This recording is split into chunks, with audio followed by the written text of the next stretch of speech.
everyone, and welcome to the next in our series of daily origami for YouTube.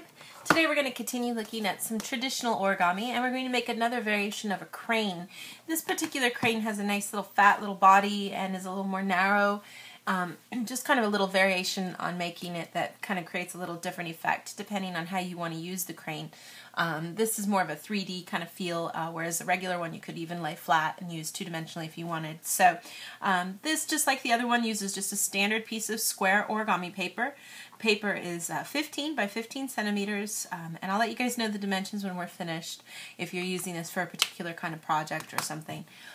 You certainly can use really any size. This works good with, you can even use pretty small paper if you wanted to.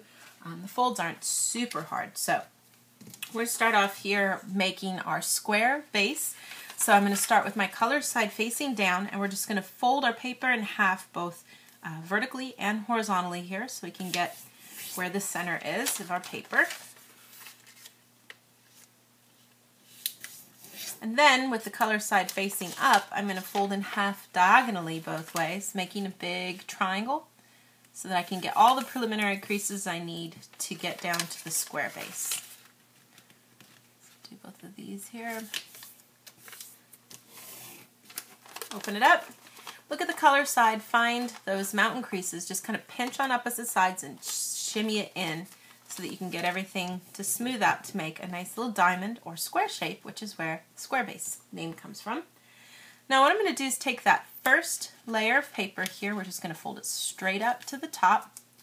Then I'm going to take the outer side, and taking that outer edge, I'm going to fold right into the center here.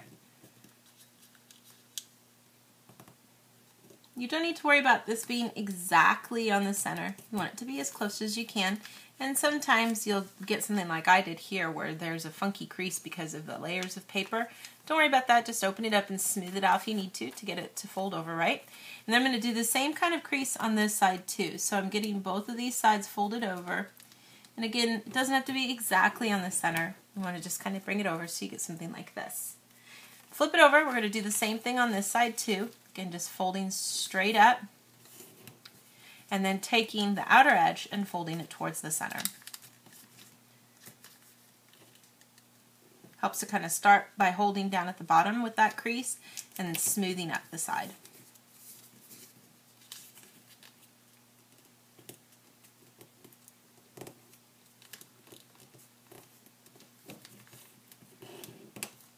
So you get something that looks like this. Now I'm going to take the outer edge and fold into the center again. Now this can be a little tricky because you are dealing with a little bit of paper. You want to start down here and get the tip going first, and then try to get the rest of this kind of smushed over so that you can create a good crease that runs right along the edge there. And we'll do this side too.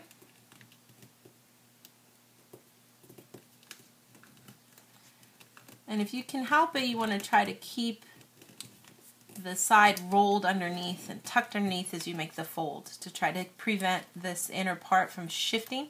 Sometimes when you fold over, it winds up kind of sticking out weird in a way. You want to try to keep that in there as snug as you can. Flip it over. We'll do the same steps on this side too.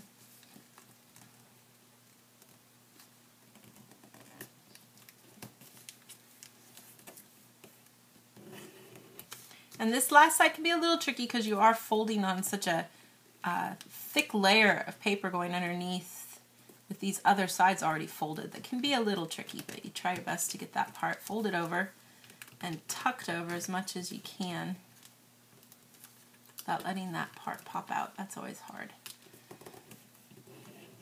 So you get something that looks like this. Now the next thing we're going to do is create the head and the tail section. So I can kind of open up here on the side, and I'm going to just push up, and it's only going to be able to come up to here. That's as far as things can go. We're going to reverse this. Right now this is a valley crease in the middle here. I want to make it a mountain crease, so I'm just going to push straight through so that I can make it a mountain crease. Now depending on how close together everything was for you here, you might be able to get a good crease going. You might have your paper overlapping. If it does overlap, just try to create a crease where you can kind of fold things over and bring everything together in a nice smooth edge.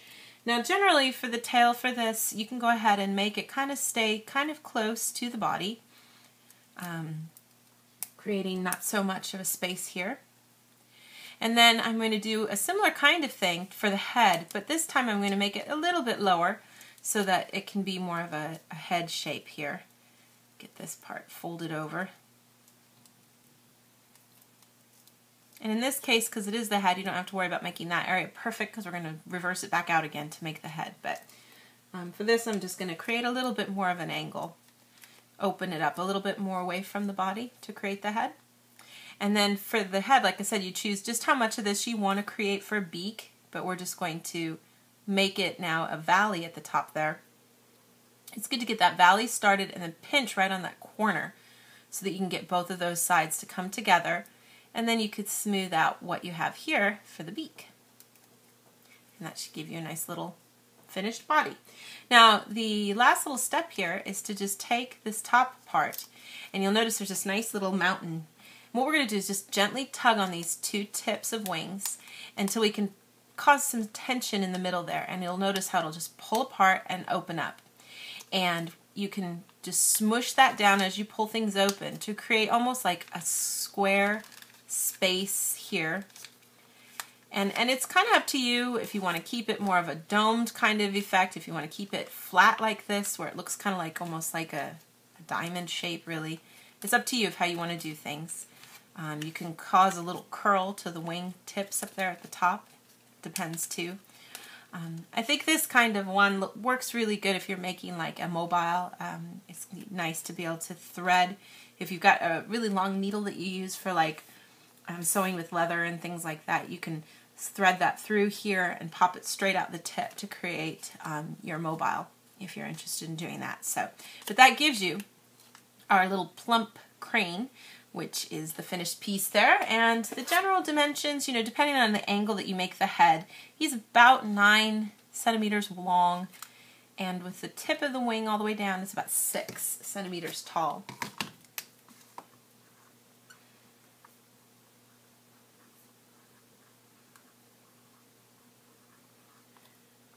But that kind of gives you finished dimensions then for our Plump crane, which is our finished project for today. Thank you so much for watching, and we'll see you next time.